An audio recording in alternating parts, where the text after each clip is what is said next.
খাবার।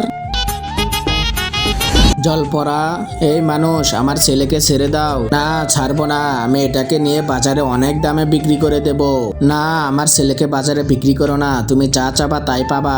আচ্ছা, আমার এই বালতিকে জাদু করে দাও, জানি এটার ভিতরে কোনোদিনও মাছ শেষ না হয়।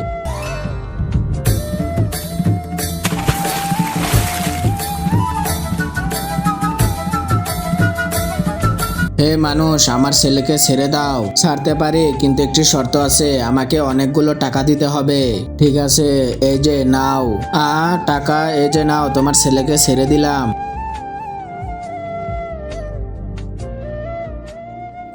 আবার খাবার। শালা এবার পড়লো না, আবার ফালাচ্ছি। ইয়াহ। জলপরি, আমাকে অনেকগুলো টাকা দাও, কিন্তু তার আগে তোমাদের কাছে সবচেয়ে দামি কোনটা, এক বস্তা টাকা নাকি বাবা মা? যদি আমার মতো বাবা মা হয়ে থাকে তাহলে ভিডিওতে একটি লাইক করে চ্যানেলটিকে সাবস্ক্রাইব করো, আর যদি কিছুই না করো তাহলে ভেবে নিব তুমি তোমার মা বাবাকে একদমই ভালোবাসো না। টাকা? আমি তো তোকে শুয়োর বানিয়ে দেব। ওদেরকে টাকা দিলে আর আমাকে শুয়োর কেন বানাবে? ওরা স্বীকার করলে তো আমার ছেলে বেঁচে যেত, কিন্তু তুই এরকম ভাবে স্বীকার করেছিস যে শরীর থেকে তার কাল্লাটাই আলাদা করেছিস, তোকে শুয়োর বানিয়ে দেব।